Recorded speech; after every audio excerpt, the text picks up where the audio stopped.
सभी को मेरा नमस्कार। मैं खुशी आपका हमारे आज के इस कार्यक्रम भारत स्पर्श में स्वागत करती हूँ।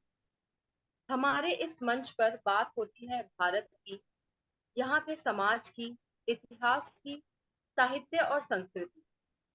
हम हर अस्पृश्य पहलू को स्पर्श कर आपके सामने रखने का प्रयास करते हैं। हमारा आज का कार्यक्रम समाज के इस बात पर आधारित है। जैसे कि देखा जाता है, हर वर्ष लगभग 60,000 से लेकर 80,000 तक के युवा वर्ग में आत्महत्याओं के केस सामने आते हैं।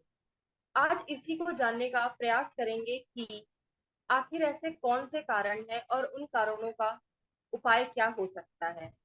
आज हमारे साथ राष्ट्रवादी वक्ता, कवि एवं लेखक देवांश कौशिक जुड़े।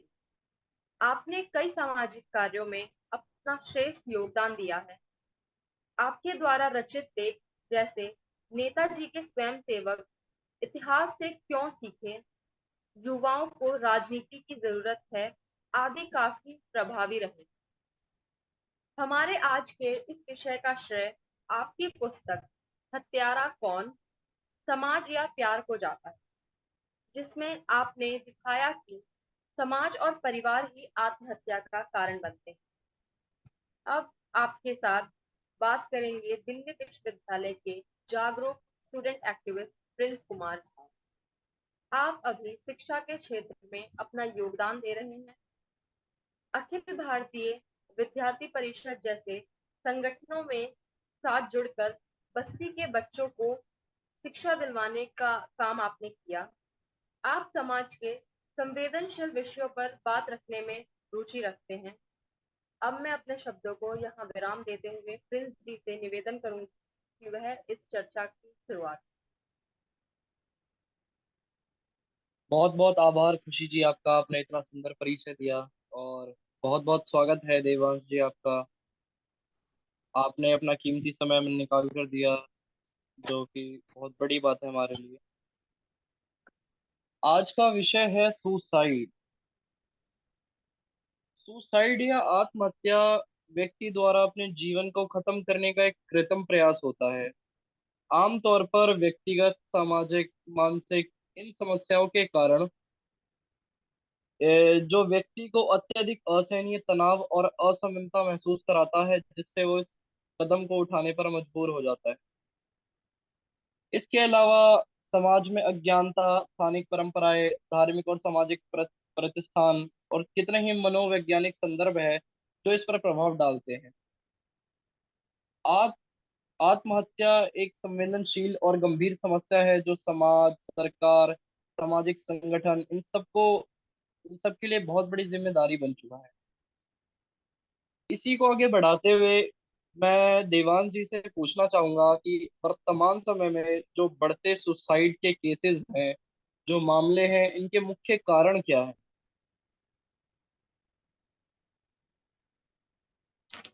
बहुत बहुत धन्यवाद भारत स्पर्श का, खुशी जी आपका, प्रिंस जी आपका। सुसाइड के कारण आज के दौर में हमारा समाज हमें किस प्रकार से प्रभावित करता है। अपेक्षाओं का बोझ आज इंसान को, युवा वर्ग को बहुत ही प्रभावित कर रहा है। हर छोटे छोटे चीज के लिए हमारे से बहुत बड़ी बड़ी अपेक्षाएं की जाती है। बच्चे का जन्म नहीं होता, उससे पहले नाम के आगे टाइटल लगा दिया जाता है, डॉक्टर, ये इंजीनियर, वो एक धारणा बन चुकी है कि लड़की होगी तो डॉक्टर, लड़का होगा तो इंजीनियर। नीट, जेई, यूपीएससी, इस प्रकार के जो परीक्षाएं, आप देखते हैं इनके परिणाम आने पर इतना बड़ा नुकसान युवा वर्ग को देखने को मिलता है। कारण यही होता है कि सब में बच्चे क्या लिखते हैं, सॉरी मम्मी पापा, नहीं झेल पाते। वो इसलिए नहीं झेल पाते क्योंकि वो और जीना चाहते हैं। हम उनको बोलते हैं कि बेटा आपको जीना है और ये चीजें आपको ये करनी है। इससे ये होता है, हम दूसरों की तुलनाएं उनको सामने पेश करते हैं, ये इसने कर लिया, ये इसने कर लिया। तो उनके मन में जो जीने की प्रबल इच्छा है वो बहुत तेज हो जाती है। और इसी जिजीविषा में वो भूल जाते हैं कि हमारे लक्ष्य और भी हो सकते हैं, सिर्फ यही नहीं हो सकता। समाज और परिवार, ये कारण आत्महत्या के नहीं नहीं है। अभी हरियाणा में पिछले दिनों एक मामला आया था कि एक बच्ची ने सुसाइड कर लिया था। किस लिए? सोशल मीडिया पे उसकी कुछ रील वगैरह वायरल कर दी गई थी, तो उसने सुसाइड कर लिया। चंडीगढ़ के एक विश्वविद्यालय से खबर आई थी कि दो तीन बच्चियों ने सुसाइड कर लिया।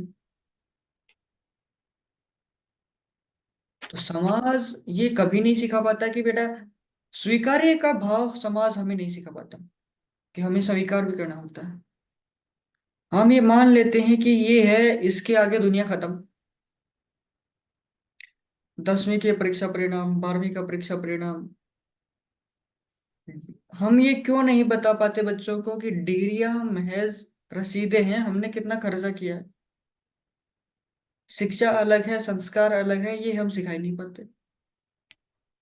हम उनके जीवन को इतना तक ही समेट कर रख देते हैं कि बेटा यूपीएससी तुम्हारा लक्ष्य है, डॉक्टर बनना तुम्हारा लक्ष्य है, इसके अलावा बाहर तुम सोचोगे नहीं। अगर सोचोगे तो हमारी इज्जत खराब होगी।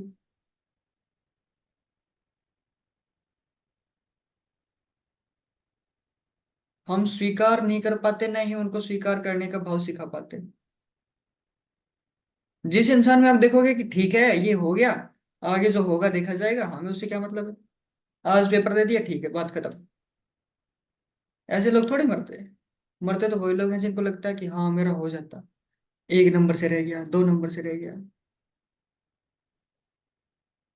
तो समाज, परिवार, तो देखिए, आत्महत्या के दो कारण तो यही मान सकते हैं। हर पीछे कारण में ये देखोगे, इंसान की खुद की भूमिका तो नगण्य रही जाती है। वही समाज है कि 2 मिनट में तालियां देने के लिए तैयार हो जाता है और 2 मिनट में गालियां देने के लिए तैयार हो जाता है। उसी समाज के लिए लोग आत्महत्या कर देते हैं। ना समाज देख पाता, ना परिवार देख पाता। बच्चा बोलता है कि मुझे ये काम नहीं करना, डिप्रेशन टाइप महसूस हो रहा है, घर वाले दुत्कार देते हैं, करना पड़ेगा।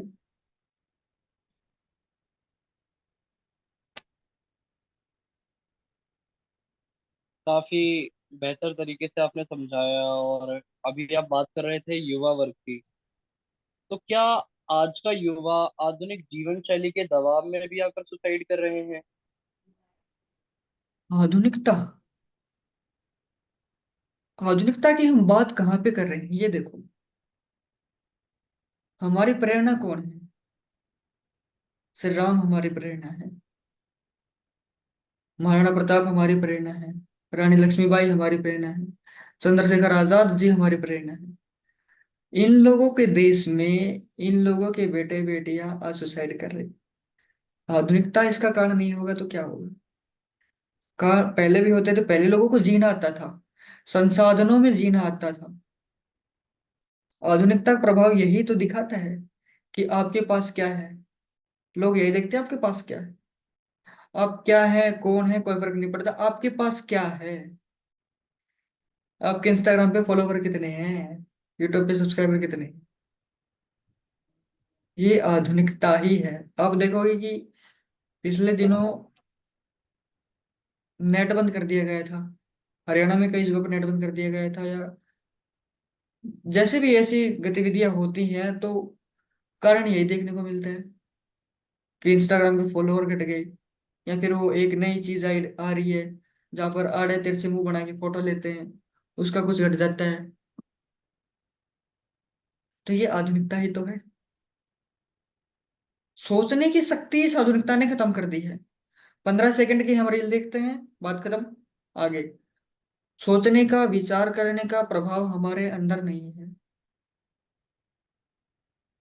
जब हम विचार करने लगेंगे, सोचने लगेंगे कि चीजें इस प्रकार नहीं चलती, लेकिन हम सोच ना पाते। हमारे पास आज इंटरनेट है, गूगल खोलते हैं, बात खत्म। हम परिवार के पास नहीं बैठ पाते, यही तो आधुनिकता का मुद्दा है। परिवार के पास कहाँ बैठ पाते हैं? घर में 4 लोग हैं, चारों के पास अलग अलग फोन है,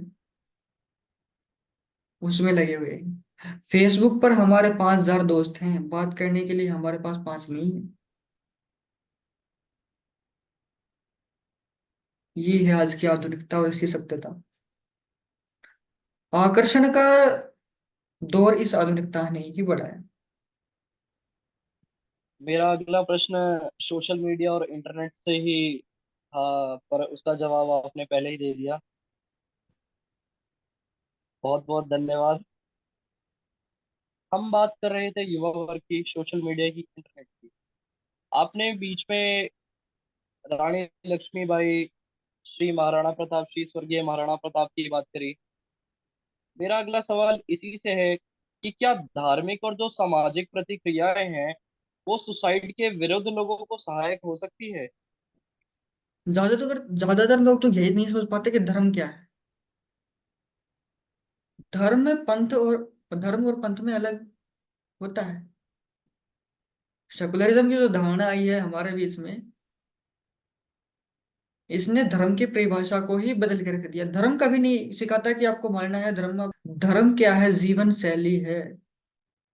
धार्यति इति धर्म, जो धारण करने योग्य है वही तो धर्म है। तो धर्म आत्महत्या का कारण नहीं हो सकता। अब मेरा किसी विशेष जाति या समुदाय की तरफ मैं संकेत नहीं कर रहा, ना मैं नाम लूंगा, पर हम देखते हैं कि मजहब के नाम पे भी अपने जान देना और साथ ही अन्य लोगों की भी जान ले लेना, तो इस पर क्या विचार है आपके? इस पर हम विचार करें पहले, ये बड़ा ही विवादास्पद सवाल आपने उठाया है। इस पर हम विचार करें तो और ही ज्यादा हमारे ऊपर विवाद होगा। ये लोगों की मानसिकता है भाई साहब, हम इससे ज्यादा तो क्या ही बोल सकते हैं। अब उनका भगवान, उनका खुदा, पैगंबर जो भी है, उनको ये प्रेरणा दे रहा है कि धर्म के नाम पर मर जाओ, ये कर दो। तो इस पर हम बात नहीं करें तो ये अच्छा है। जी जी बिल्कुल, इस पर हम बात नहीं करेंगे। अब धर्म धर्म के ऊपर हमने बात करी। अब इससे थोड़ा हटकर हम समाज के ऊपर भी आते हैं। जैसे शुरुआत में आपने समाज के ऊपर अपने विचार रखे, तो समाज में दबाव के क्या प्रमुख स्रोत हैं जो लोगों को सुसाइड की तरफ धकेलते हैं?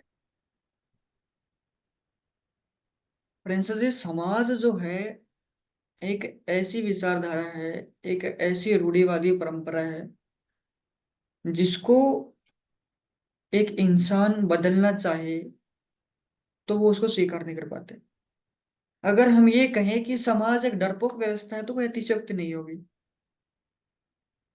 इसको हमेशा डर रहता है कि कोई इनकी बनी बनाई परंपरा को न छेड़ दे। ये परिवार है। अब तो चलो बहुत ही अच्छा रह गया, हो गया।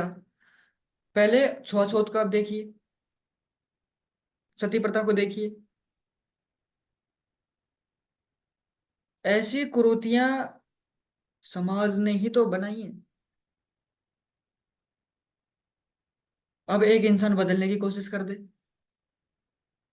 तो समाज उसको, परिवर्तन को स्वीकार नहीं करेगा। समाज को ये डर होगा कि इसने आज ये बदला है, कल कुछ और बदल देगा, इसको ये साफ करो। शहरों में तो फिर भी ठीक है, गांव में आप देखोगे कि एक बहुत ही जरूरी विषय है और उसको स्वीकार करना चाहिए। लोग स्वीकार नहीं करते। लव मैरिज बहुत जरूरी है। आप किसी इंसान के साथ 50 60 70 साल बिताएंगे, उसका निर्धारण आप करेंगे या समाज करेगा? किसको प्राथमिकता देंगे आप? हमें। यही तो बात है।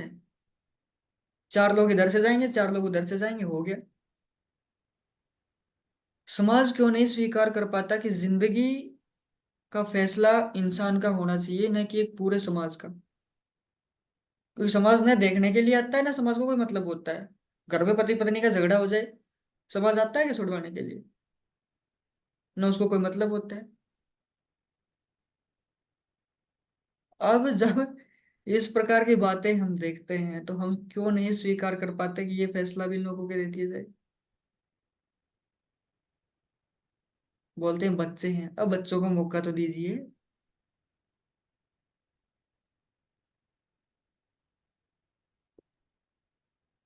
अभी आपने बात करी प्रेम प्रसंग की। मैं उसी से एक सवाल उठाना चाहता हूँ कि क्या व्यक्तिगत संबंधों में तनाव और जो असंतुलन है, ये भी सुसाइड के कारण हो सकते हैं? व्यक्तिगत संबंध देखना होता है कि व्यक्तिगत संबंध कहाँ से खराब हो रहे हैं। व्यक्तिगत संबंध अगर घर में इतने खराब हो जाएं कि उनको सुलझाया ही ना जा सके, फिर तो देखो सुसाइड के कारण उनको दबाव बनाया जाता है लोगों पर। अब इसी से जो मैंने पहले बात की थी प्रेम विवाह की, व्यक्तिगत संबंध और व्यक्तिगत दबाव का इसी से हम जोड़ के देखें। घर में आप बोल दो कि मुझे इस लड़की से प्रेम है, इससे विवाह करना है। अगर परिवार गांव की पुरानी रूढ़िवादी धारणा को मानता होगा, सामाजिक प्रथाओं को मानता होगा, तो तुरंत बोल देंगे कि या तो ये या हम। ये व्यक्तिगत संबंध ही तो है।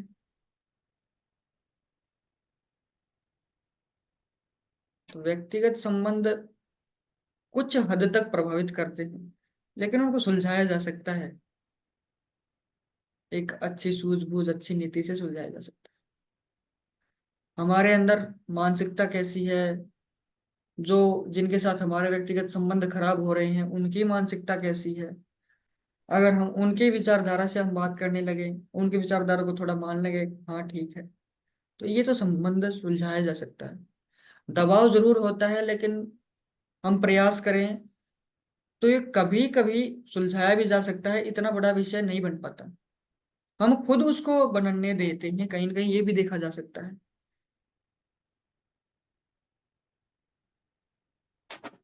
जहां तक बात समाज और प्रेम की चल ही रही है, तो एक प्रश्न और मेरा इस पर, कि समाज में प्रेम और जो मानसिक स्वास्थ्य है उसके बीच किस तरह से हम संतुलन स्थापित कर सकते हैं? या तो खुद बदल जाओ या फिर समाज को बदलने के लिए बेड़ा उठा लो, जैसे स्वामी दयानंद सरस्वती ने किया था। उस टाइम पे पूरा समाज कुप्रथाओं के चंगुल में फंसा हुआ था। तब स्वामी जी आते हैं और पाखंड खंडिनी ध्वजा लेके समाज के सामने रखते हैं, लोगों से शास्त्रार्थ करने की बात करते हैं, स्त्रियों को शिक्षा देने की बात करते हैं। ये स्वीकार्य उस टाइम नहीं था। आज की समस्याएं कुछ अलग है। हर टाइम पे समस्याएं रहती है, किसी न किसी को आगे आके बदलना होता है। समाज को हम बदल सके तो अच्छा है, नहीं तो समाज से हट जाओ भाई। जिन लोगों ने समाज से हटके काम किया, आप देखोगे कि उन्होंने जग में बहुत अच्छा नाम रोशन किया है। चाहे वो स्वामी विवेकानंद हो, स्वामी दयानंद सरस्वती हो, जो लोग समाज से हट गए, उन्होंने अच्छा किया। व्यक्ति का व्यक्तित्व खुद से निर्भर करता है। अगर वो समाज को इसकी इजाजत न दे तो दुनिया अलग होती है, अलग भी होती है और बेहतर भी होती है। चार लोग क्या कहेंगे हमारे बारे में, हमने जो काम किया है इसके बारे में, इस चक्कर में तो हम कुछ कर भी नहीं पाते।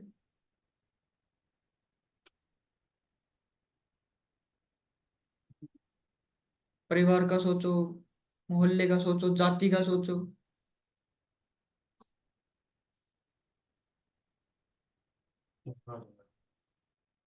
इस तरह की रूढ़िवादी विचारों को समाज से हटाने के लिए क्या समाज को नकारना ही एक रास्ता है? क्या कोई अन्य रास्ते नहीं है जिसपे समाज को हम साथ लेके चल सकें? समाज को साथ लेके चलना जरूरी होता है, और कुछ लोगों ने इसका उदाहरण दिया भी। स्वामी दयानंद सरस्वती ने उदाहरण दिया, राजा राम मोहन राय ने उसका उदाहरण दिया, अनेक समाज सुधारकों ने इसका उदाहरण दिया। लेकिन हम कहाँ तक कर पाएंगे? कर पाते हो उतना करना चाहिए, जरूरी होता है। समाज में समझाएं, हम जागरूकता कार्यक्रम चलाएं, लोगों से बात करें। अगर समाज आपके जीवन को प्रभावित कर रहा है, आप बोल रहे हैं ठीक है हम साथ में चलेंगे, समाज आपको बोल रहा है कि बेटा ये काम नहीं करना, आप बोल रहे नहीं ठीक है आप जैसे बोल रहे हैं हम ऐसे करेंगे, तो ये कहाँ तक तर्कसंगत हुआ?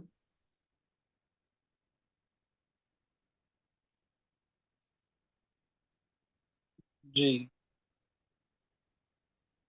इन मुद्दों से हटकर अगर हम बात करें तो सिर्फ प्रेम और समाज ही नहीं है जो व्यक्ति को सुसाइड की तरफ धकेलता है।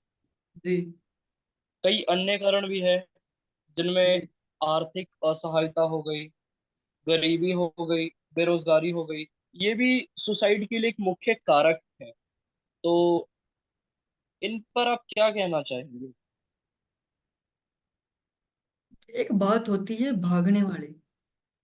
मैंने आपको पहले ही बोला था, या तो भाग लो या फिर भाग लो। समस्याएं आ रही है, उनका सामना करो, या फिर उन समस्याओं को छोड़ दो। तो लोग कहाँ तक झेल पाते हैं? आपकी मानसिकता कहाँ तक उस चीज को हैंडल कर पाती है? आर्थिक समस्या आज है, कल नहीं रहेगी। आपका कौशल कितना है, आपका व्यक्तित्व किस प्रकार से आपको प्रेरित कर रहा है, आपके प्रेरणा स्रोत कौन है।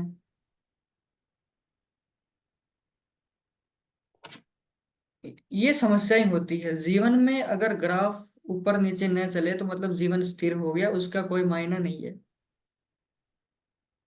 इन समस्याओं से हम कितना भागते हैं, हम कितना सामना करते हैं, तो हमारे ऊपर निर्भर करता है।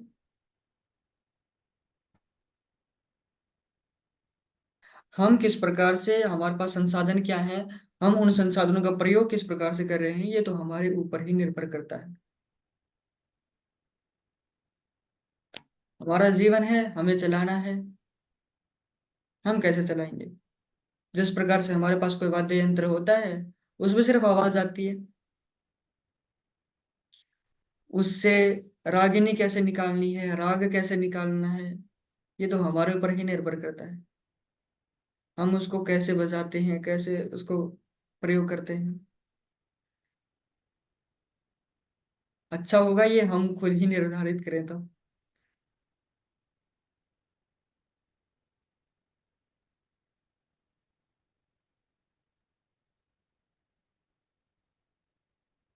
अ, व्यक्ति को सुसाइड की तरफ भेजने में मुख्य भूमिका परिवार की भी होती है। जी तो बिल्कुल। हम आपसे ये जानना चाहते हैं कि परिवार की किस प्रकार भूमिका होती है, क्योंकि आमतौर पर घर में जो माता पिता होते हैं वो बच्चों को दिलासा देते हैं। जैसे मैं अपनी बात रखूं यहाँ पर, मैंने सीयूईटी का एग्जाम दिया था। अब वो, अगर उस एग्जाम में मुझे कॉलेज अलॉट नहीं हुआ था तो मेरा 1 साल बर्बाद होता, जिसके लिए मैं बहुत रोया।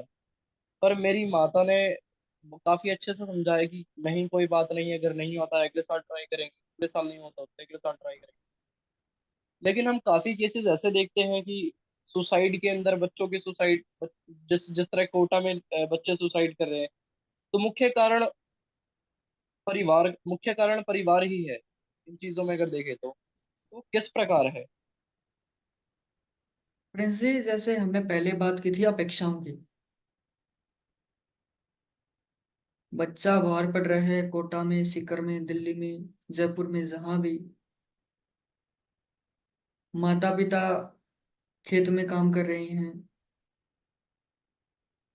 तो उसकी अपेक्षाएं बहुत ज्यादा हो जाती हैं कि 1 साल में ये काम करना है, करना ही है, इसके आगे दुनिया है ही नहीं। यही कारण है अब जो आपने नाम लिया, कोटा में बच्चे सुसाइड कर लेते हैं। परीक्षा परिणाम आता है, बच्चे या तो पंखों के लटके मिलते हैं या फिर किसी बिल्डिंग से कूद जाते हैं। घर पे उनके जो रूम पे जाके देखो, सॉरी मम्मी पापा, ऊपर यही लाइन लिखी मिलेगी। सिचुएशन हैंडल नहीं हो पाई। परिवार की भूमिका तो होती है। परिवार स्वीकार्य भाव लगभग नहीं ही दे पाता। उनकी बच्चों के प्रति अपेक्षाएं बहुत बढ़ जाती हैं, और अपेक्षाओं का ही बोझ होता है कि वो किसी को आत्महत्या जैसे कठिन मार्ग पर चलने के लिए प्रेरित कर सकता है। तो परिवार को भी चाहिए कि बच्चे को बोले कि ये नहीं तो ये सही। एक शेर है कि क्यों डरे जिंदगी में, क्या होगा, कुछ ना होगा तो तजुर्बा होगा। लेकिन नीट क्लियर करना है, यूपीएससी क्लियर करना है, इससे ही हमारा घर आगे होगा। बेटा तुम ये पास कर लो, इससे हमारे परिवार की स्थिति सुधर जाएगी। अब ये बोझ भी किस पे पड़ेगा? चाहे करियर की बात हो या फिर जीवन साथी चुनने की बात हो, परिवार को सबसे पहले साथ देना चाहिए। परिवार में स्वीकार्यता का भाव होना चाहिए। अगर परिवार ही साथ नहीं देगा तो कंपटीशन का दौर है, तनाव का दौर है। आज हम लोग इस विषय पर चर्चा कर रहे हैं, पहले विषय होता नहीं था। परिवार इतनी अपेक्षाएं रखते नहीं थे। हमने सुसाइड के प्रमुख कारणों पर चर्चा की। अब मैं आपका रुख मोड़ना चाहता हूँ कि किस तरह से हम सुसाइड को रोक सकते हैं। क्या सामाजिक, मानसिक और जो मनोवैज्ञानिक समर्थन है, इन्हें देकर हम सुसाइड को रोक सकते हैं? क्या ये सुसाइड को रोका जा सकता है? बिल्कुल रोका जा सकता है भाई साहब। मैं बार बार आपको बोल रहा हूँ कि स्वीकार्यता का भाव होना चाहिए। हमें स्वीकार करना चाहिए। एक परीक्षा परिणाम रह गया, कोई बात नहीं, आगे फिर से कोशिश करेंगे। हमारी भूमिका स्वीकार करने में ही अधिक होनी चाहिए। परिवार की भूमिका साथ देने में ज्यादा होनी चाहिए। कितनी भी विषम परिस्थितियां आ जाएं, परिवार को साथ देना चाहिए। मनोवैज्ञानिक हैं, उनसे हम बात करते हैं। अच्छा, ये भी एक रूढ़िवादी परंपरा में एक देखने को मिलता है कि हम इन लोगों से मिलना ही नहीं चाहते जो हमें अच्छी काउंसलिंग दे पाते हैं। हमें इनसे मिलना चाहिए। सबसे ज्यादा है कि स्वीकार्य का भाव हमारे अंदर होना चाहिए, हमारे परिवार को हमारा साथ देना चाहिए। देवांश जी, जैसा हमने शुरू में बात करी कि सोशल मीडिया और जो इंटरनेट है वो सुसाइड की तरफ ले जाने में भी एक बड़ा कारण है, लेकिन क्या हम इन्हीं का उपयोग करके सुसाइड को कम करने में या उसको रोकने में योगदान दे सकते हैं? प्रिंसिपल जी, पहले तो हमें ये देखना पड़ेगा सोशल मीडिया जैसे प्लेटफॉर्म की जरूरत हमें क्यों पड़ती है, कि सुसाइड से हमें वो बचाएं। जब हमारे पास परिवार है, बात करने के लिए लोग लोग हैं, तो हम सोशल मीडिया जैसे उपकरणों का प्रयोग क्यों करें? रही बात किस प्रकार से बचा सकते हैं, तो हाँ, जरूर बचा सकते हैं। तो अलग अलग हेल्पलाइन हैं, उनका हम प्रयोग कर सकते हैं। अच्छे अच्छे मनोवैज्ञानिक हैं जो बैठे हैं बात करने के लिए, हमारी समस्याओं का समाधान करने के लिए, हमें सुनने के लिए। सबसे जरूरी तो यही है कि हमें कोई सुनना नहीं चाह रहा। हमारी बातें हैं, हमारे जो भी दुख हैं, जो भी अवसाद हैं, हम उनको प्रकट नहीं कर पा रहे। कोई सुनने के लिए तैयार ही नहीं है। सोशल मीडिया हमारी मदद तो कर सकता है, लेकिन हो सके उतना परिवार से या फिर अपने चाहने वालों से हम बात करें पहले, तो ज्यादा अच्छा रहेगा। आज के समय में अगर हम देखें तो जो लोग हैं वो इस डिप्रेशन से बचने के लिए सोशल मीडिया पर आते हैं। जैसे आज के समय में हम देखें तो जो इंस्टाग्राम है उसके ऊपर, पहले के समय टिकटॉक था, अब इंस्टाग्राम है, और लोग उसके ऊपर रील्स बनाते हैं। और अगर हम उनका कमेंट सेक्शन गलती से खोल ले तो किस प्रकार जो ये आम जनता है उस व्यक्ति को ट्रोल करती है, वो देख कर तो, जो अगर मैं देखूं तो मेरा सुसाइड करने का मन करता है। तो क्या इनको रोकने के लिए और समाज में जागरूकता फैलाने के लिए क्या हम कुछ नहीं कर सकते? हम किसी को रोक तो नहीं सकते ना। फिर वही है कि हमारा संविधान अभिव्यक्ति की आजादी देता है। हम किसी को बोल दें, फिर बोलते हैं कि हमारे पास बोलने की आजादी है, हम तो बोलेंगे, हम तो करेंगे। हम किससे प्रभावित हो रहे हैं? संविधान हमें हमारे प्रेरणा स्रोत अब कौन बन चुके हैं? कौन लोग इंस्टाग्राम पर रील बना रहे हैं? वही तो बना रहे हैं जो उन लोगों को देख रहे हैं। अब वो देख किसको रहे हैं?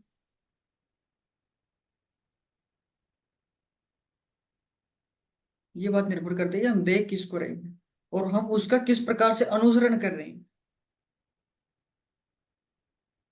वो लोग अनुसरण करने योग्य हैं या नहीं। 15 सेकंड की रील हमें ये सोचने का अवसर देती नहीं है।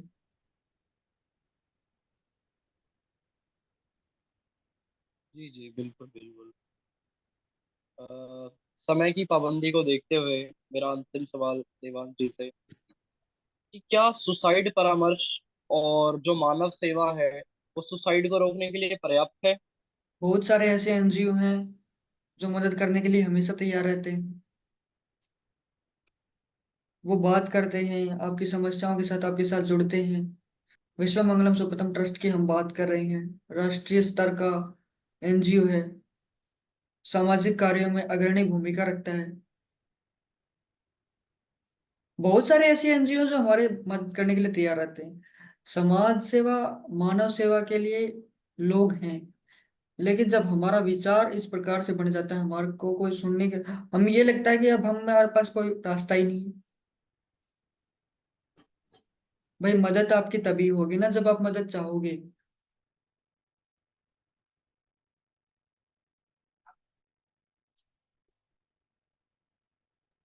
जी बिल्कुल बिल्कुल।